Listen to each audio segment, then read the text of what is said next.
Pranam, Partho. Pranam. Partho, this is a continuity of our podcast series called Small Talk. Small talk, yes. Yeah.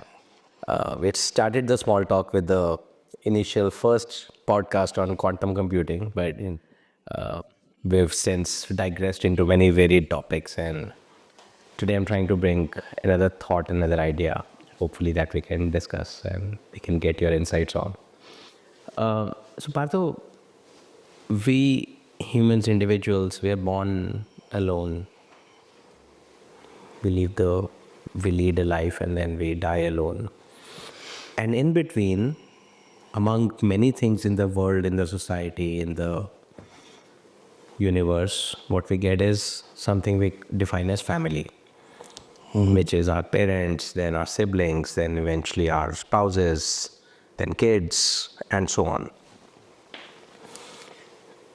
What's your view from a spiritual evolution perspective of an individual, a sadhak, somebody who's trying to be on a spiritual journey? What's your view on such people having families, spending time with them, especially when the families may, in some cases, this is one of the questions asked by some of our common friends, and they asked me to put this forward here, so I'm just bringing it out. When one's family members may not be that interested in their, and forget about your spirituality, or they may not align with the journey, they may not find it right for you. Often happens. It often happens. So what's your thought and views on such a sadhak who's going through this process and facing these kind of maybe challenges or Not an easy question to answer. I mean, there's no of course, it's nuanced as always. absolute yes or no, or this or that. There are two kinds of seekers, sadhaks.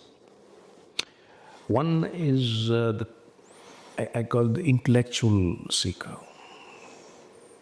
So he or she is moved by an intellectual curiosity and intellectual interest and wants to find out more about spirituality, let's say, about the possibilities of a higher life. So she wants to get deeper into all that, understand these ideas, and they feel stimulated by such thoughts and all that. Somewhere it also fills a gap inside them, because in spite of all the wealth and the power and relations people have, there's always this inner hole that needs to be filled. And they get a lot from these intellectual pursuits. So that's one kind of seeker, sadhak. The other kind of sadhak or seeker is one who's moved by the soul within, is moved by the inner being. Let's not say soul right now. Inner being, I think most of us are comfortable with that phrase. Something deeper inside you that moves you to not just explore a spiritual life, whatever you understand of spiritual life, but to really go deeper into it and try to live it. There's a far deeper and higher commitment to that. Commitment in the sense that you're willing to take out time and consciousness and energy for that. So for one kind of seeker, the one I call intellectual seeker, there are other things in life besides this. You have to do your work, your job, your business. You have your family. You have to make sure your children grow up properly, and provide all the comforts of life to your own family, to your parents, your spouse, your children, grandchildren, all that.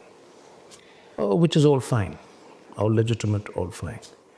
And whatever time you have with yourself, spare time for yourself, you spend reading about spiritual life, about spirituality, you start, religion, dharma, And it feeds your mind, makes your mind richer, of course.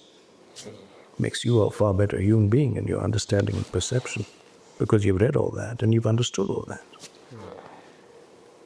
But the other kind of sadhak, the one who wants to plunge in and really experience and realize whatever he or she is hearing or reading about spirituality, this kind of seeker is not content with just reading or listening to others about it. He'll go to certain gurus or teachers and she'll listen, pick up a few important things. He or she will read something, pick up a few important, and then he'll or she'll want to experience it. So let's see what's in it. Is it real? Can I validate this by experiencing it? So then his or her questions will change. Then it'll be like, who can demonstrate this for me? Who can teach it to me in a living way, not theoretical, not intellectual? So his or her search will begin to change. Now he or she is searching for living influence, living demonstration, an exemplar, one who's living it. And he or she has gone beyond the written word or the word that is heard, the spoken word or the written word. He or she is now looking for a real life experience. Now, for this seeker, for this sadhak, he'll find that for this now, because his questions have changed, his pursuit has changed, he has to give far more energy and time than required otherwise. Now he has to take out time from his day-to-day life, because this becomes more and more demanding. And the more he gives or she gives himself or herself to this, it becomes more and more demanding. Forget this. Even if you want to become a world-class teacher of physics, a physics professor, or you want to go deep into the subject matter of physics, you want to do your independent research, you want to explore physics, you won't have time for too many other things. True. There's so much to read and understand about physics. And I'm just taking physics as an example. Knowledge is growing by the day. So if you really want to master physics, you have to give so much of your time and attention to physics. Oh, that's just physics. This is the spiritual life. This is the quest for the spirit, for that timeless cosmic reality that we call the spirit, the soul. How much time and consciousness will it take? So very soon it will become everything for you, all-consuming interest. Where's the time for everything and anything else at all? So now, having established these two kinds of seekers, now your question refers to which kind of a sadhak, because the answer will depend on that. So now I'm asking you, which kind of a sadhak are you talking about? So the sadhak who's not just intellectually, superficially trying to learn this as one of the topics, but truly is on a journey to self-discovery, self-realization, and You really want to walk that path, committed to that path. yes. Good, then that makes it clearer. So for such a person, he or she will have to disregard what others are saying or thinking. Disregard not with any contempt, but with a lot of compassion. A lot of understanding and compassion, that I have the deepest respect for why you're saying this. I understand that you're my parents or my spouse or my children, and you feel that giving myself to this kind of life will take me away from you all, which I completely understand and is a legitimate feeling, and I have full respect for that. But I'm making this choice for myself. This is my life. I'm going to do this. And don't worry, I will not disregard any of you. I will still take care of you for as long as it's humanly possible for me to take care of you. That's my word to you. But I will not give up this path because this for me is more real, more important, more significant in human terms. I find it far more important to go for the quest of the self than the other thing of building up wealth, for instance, or buying more property or building up more of a bank balance because of all of you. I don't need it myself. So once that clarity comes, the question is easily answered. You disregard everyone else. You may still continue being in the family, many do, and no one is saying that you quit your family life and go away. Though that too is an option, but that's an extreme option. We call it a sannyas. There's also the possibility of a vanaprastha in our Sanatana tradition. And vanaprastha here had nothing to do with age. It's not that you attain a certain age and then you go into vanaprastha. Vanaprastha can happen to you at any stage of your life. When you realize that this is your real interest, at the end of your life, you want to have realized the self. It's really that simple. Sure. What do you want at the end of your life? So if at the end of my life I want to be a very rich and powerful person, then my choice is made. But if at the end of my life, before I die, I want to be self-realized, then my choice is made for this. So it's as simple as that. So what makes you a vanaprastha is that choice.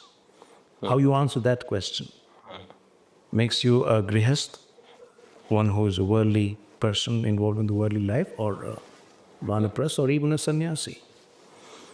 So vanaprastha means you're living in your family, with your family. You're doing everything that you can for them without stretching yourself. You're helping them to grow independent of you. That's very, very important for such a seeker. You have to help them to grow independent of you. Many people don't want to do that for their own Insecurity. gratification of the very deep-seated ego needs. You don't want people to become independent of you. But here, you have to make them independent of you, and sooner the better. Not because you don't like them or you want to get out of their lives or you want them to get out of your life, but because being independent is the only good thing possible on this earth. Yeah. It's a disease being dependent on anyone, anything. Of course. So, you're living with them, you're helping them to become independent. You're helping them with whatever knowledge and wisdom you have. But your mind is there. So it's the Gita again. You're doing your work, your whatever your dharma is in this life, you're doing that. But you're not concerned about the outcome of it in a personal sense. You're doing it as your dharma. But where is your real interest, your real attention? Focus, yeah. Where is your attention? Where is your real rasa? Where are you getting that from? What's the real interest in your life? What's your priority? That, the self. So this is what determines how you live and how you live your relations. Yeah. Does that answer your question? Yeah. I'm just now taking one level deeper. So we talked about the intellectual seeker and the true spiritual seeker, or more committed, dedicated seeker. In that you disregard or you compassionately share with your family, try to help them, try to make them independent. Don't fish them, teach them how to fish so they can be independent, all that as far as possible. What if it still is disharmony? It's not still falling in place with the family. They still feel you shouldn't be focused there. You can't be focused there. No. They don't have a right, they don't have the adhikar to make the decision for you. Simple. Especially when you're an adult, 18 plus, or even before. Actually, the kind of education we talk about. Yeah, even a 5-year-old should have. You don't have the right to decide anyone else's life. Correct. In integral education, we say even the parents cannot decide what kind of lives their children will live. Should not. That is authoritarianism. That's ego. Yeah. So, with a grown-up, it's absurd. No one has the moral or the spiritual adhikar to tell someone else that this is not your path. Sure. Sure. And you're not even, I mean, a person who says that this is not the right path for you, A, doesn't know anything about this path. B, does not really have any concerns for the person who wants to follow this path. Because this person who's saying this is driven by his own insecurity, his or her own insecurity and fear. Sure. I think this answers. One last thing I want to discuss is, it's related but maybe slightly digressing. Why do we get families at all? Why do we get kids? Why do we get... why do we... So many reasons, really. Yeah. If we are talking about the ordinary worldly person, then it's a good thing. No one can live alone. And in the ordinary worldly sense, living alone is a disease. Of course. There's something wrong with you if you're living alone. Of course. You need a family, you need a society to live in, you need a family. Unless, of course, you happen to be a philosopher of that kind. You know, there are some philosophers who want to live alone, but a philosopher is already on the other path. So we can't really call him or her entirely worldly. A philosopher, truly speaking, is not entirely worldly. Or even a scientist for that matter. Whenever you devote yourself completely to something, even if it's music, you're not worldly anymore. Correct. And in India, we use the word sadhana for that he's doing the sadhana of music, the sadhana of literature, sadhana of science.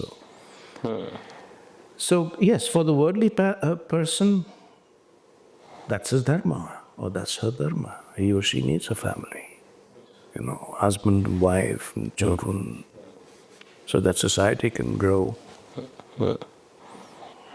That's perfectly right. If you're talking about the one who the soul, the self has chosen. Because you don't choose the self chooses you in this life.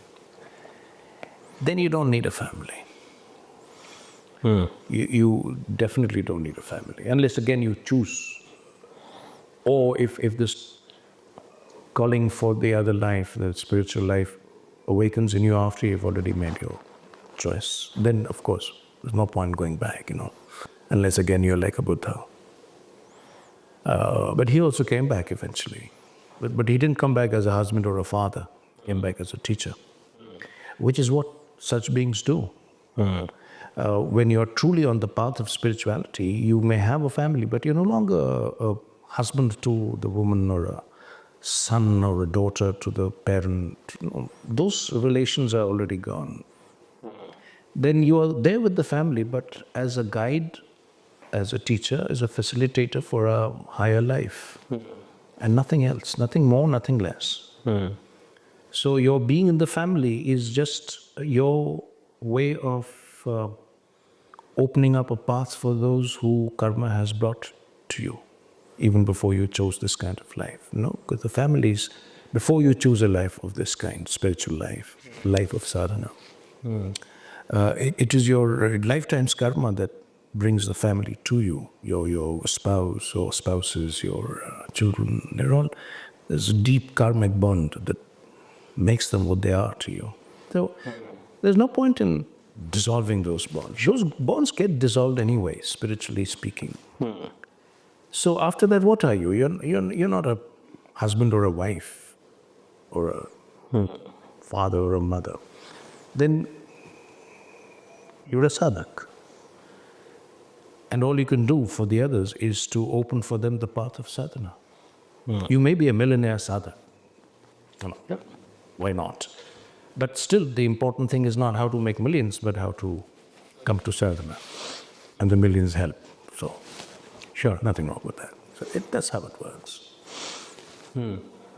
And one tendency I've felt or seen in some, or this is a question I've heard from some sadhaks, is that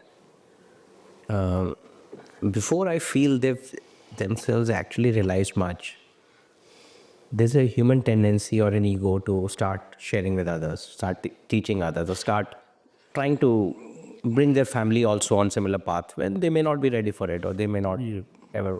What's your view on that? The enthusiasm of the starter, Yeah. at best, ego trip at worst. But it's there. It happens with so many people. I think all of us go through that phase where our first, in our enthusiasm of this newfound path and love, reality, newfound love, you tend to talk about it. And you want to share it, and you want everyone to love it. Yes, and it's not always a bad thing. But then you soon if you're Truly chosen. and aware, awake, and you soon realize it's not getting you anywhere. You know, that find this difference between going on telling your whoever your Friends or family. your family, friends, you can start talking to them. But if you're really looking at them, if you're not driven by the ego, that's the sign. If you're driven by the ego, you'll go on talking to them till they'll just look at you and run away. Correct. They'll say, "Oh my God, he's come again. We're going to get another gyan." Gyan. So they'll run away. But if you're not being driven by the ego, if you're truly awake within yourself, then within the few minutes of your conversation, you look into the eyes of the person and say, he or she's not there, not receiving me. So you just shut up. And that's the way it always happens, you know. And even after that, even if the other person is open to you and receiving from you, you, at a slightly subtler level, you also understand that, okay, so far he or she's listened to me. But beyond this point, I can't be telling him or her how it is. He has to discover, or she has to discover for. Or they comes to me if they need to ever, or sorts, and if they choose to. And even if they come to me, what kind of help? I'm not going to tell them what to do. Yeah, of course.